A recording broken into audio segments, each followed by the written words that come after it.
Hello दोस्तों, स्वागत है आपका हमारे इस यूट्यूब चैनल में। मैं हूं रवि। आज हम लोग डिस्कस करने वाले हैं मोदी हमारे प्रधानमंत्री श्री नरेंद्र मोदी जी का पोलैंड और यूक्रेन विजिट के बारे में। आज हम लोग बात करेंगे कि हमारे नरेंद्र मोदी जी जाने वाले हैं सबसे पहले हमारे मित्र मुल्क पोलैंड। और जैसा कि आप देख रहे हैं कि पोलैंड पोलैंड से सटा हुआ देश है यूक्रेन।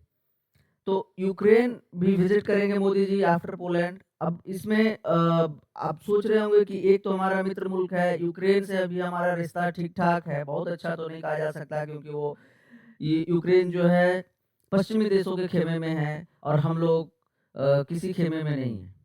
हम लोग बात करना चाह रहे हैं कि पोलैंड के बारे में। यूक्रेन मोदी जी जाएंगे तो क्या होगा, इस पे पूरे वर्ल्ड मीडिया में बातें हो रही हैं कि आखिर नरेंद्र मोदी चूंकि एक बड़े वर्ल्ड लीडर हैं तो पोलैंड के बाद यूक्रेन जाएंगे तो रसिया यूक्रेन वॉर पे क्या इम्पैक्ट पड़ेगा, इस पे मोदी जी अपना क्या इनपुट देंगे, क्या आउटपुट देंगे, रसिया का क्या रिएक्शन है इस पे, क्या रहेगा इस पे, यूक्रेन का क्या रिएक्शन रहेगा, इसका क्या कॉन्सिक्वेंसेज हैं, इस पे आगे क्या होने वाला है, क्या घटने वाला है। इन सारे तमाम बातों पर हम लोग डिस्कस करेंगे। सो बहुत सारी चीज़ें हैं हम लोग के पास डिस्कस करने के लिए, a lot to know, a lot to discuss.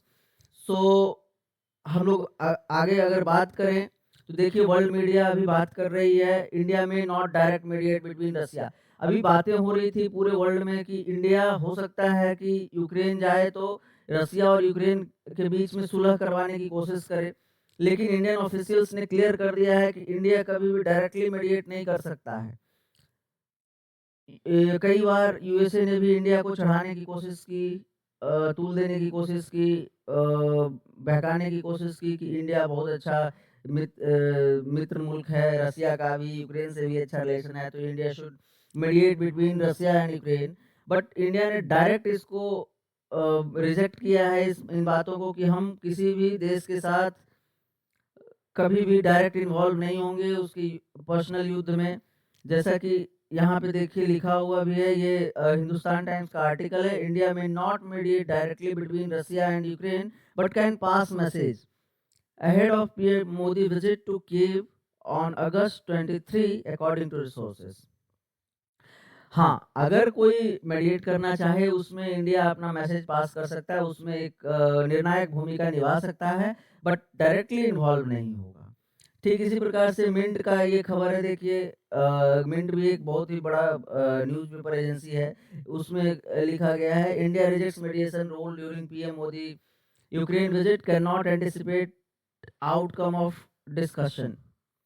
अब इसमें कोई भी एंटिसिपेशन नहीं होना चाहिए, कुछ भी पहले से बातों को पूर्वानुमान नहीं लगाना चाहिए कि क्या होगा नहीं होगा। हाँ, हम लोग मैसेज पास कर सकते हैं, जैसे रसिया में आप लोग को याद होगा कि रसिया में नरेंद्र मोदी जी का विजिट हुआ था तो उस समय रसिया में पुतिन के सामने मोदी जी ने कहा था कि this is not the era of war, this is the era of peace and this era should be and would be the era of Asia.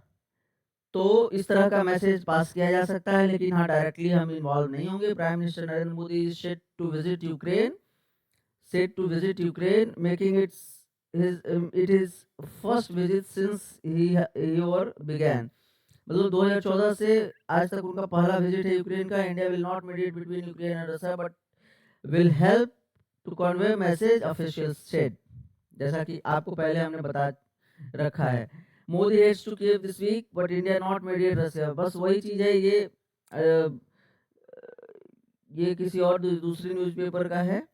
आगे हम लोग बात करें तो अब जैसे रशिया और यूक्रेन के बीच युद्ध चल रही है, यूक्रेन की बहुत सारी बर्बादी हुई है।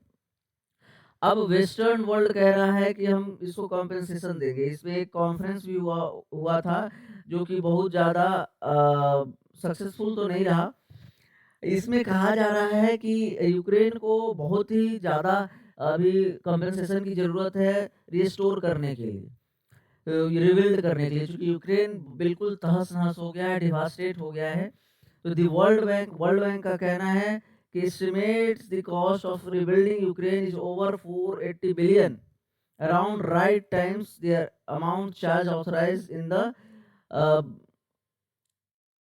authorized in the latest round of US military aid. Latest US ने जो मिलिट्री एड दिया है उसके करीब करीब 8 गुना ज़्यादा है। ये इतना एड चाहिए तब जाकर के यूक्रेन दोबारा रिबिल्ड हो पाएगा। तो इससे अनुमान लगाया जा रहा है कि जब मोदी जी यूक्रेन विजिट करेंगे तो उस समय यूक्रेन को कुछ गिफ्ट भी देंगे, कुछ हेल्प भी देंगे, कुछ मदद देंगे। चाहे मिलिट्री एड तो नहीं देंगे बट हाँ, वो रिकंस्ट्रक्शन के लिए, मानवीय व्यवहारों के लिए, मानवीय सुधारों के लिए, जैसे एजुकेशन में, हेल्थ में, इस तरह का हेल्प दिया जा सकता है भारत के द्वारा। तो हम लोग को वेट एंड वॉच करना है कि इस विजिट में क्या निकल के आता है। उसके बाद हम लोग देखें India position in the Russia Ukraine war. जैसा कि हम लोग जानते हैं कि रसिया यूक्रेन वॉर में इंडिया का पोजीशन क्या है, जो कि ग्लोबली डिस्कस किया जा रहा है। मोदी जी जाएंगे तो क्या होगा। तो India's position on the Ukraine conflict has been steadfast and consistent. मतलब कोई चेंज नहीं है। We have whatever we have said, that is our stand only. We have not moved out from that stand. तो हम लोग को अभी आप लोग अपना भी बताइएगा। हम लोग को अनुमान लगाना है कि अभी क्या होने वाला है, और 23 तारीख के बाद पता ही चल जाएगा कि नरेंद्र मोदी जी के विजिट के बाद क्या हुआ। We have express deep concern at the worsening situation and called for immediate cessation of violence and end to all hostilities। मतलब हम लोग का कहना है कि तुरंत ये वॉर रुकना चाहिए, और वॉर रुकने के साथ ये तुरंत इसमें मेडिएशन होना चाहिए, तुरंत रिस्टोरेशन का प्रोसेस स्टार्ट होना चाहिए। इसी के साथ मैं अपने इस आज का वीडियो लास्ट करता हूँ, एंड करता हूँ। Thank you for watching. ज़्यादा से ज़्यादा इस वीडियो को शेयर कीजिए, सब्सक्राइब कीजिए हमारे चैनल को, और लाइक कीजिए ताकि ज़्यादा से ज़्यादा लोगों को फ़ायदा पहुँच पाए। इसी के साथ मैं आपको कहना चाहूँगा धन्यवाद।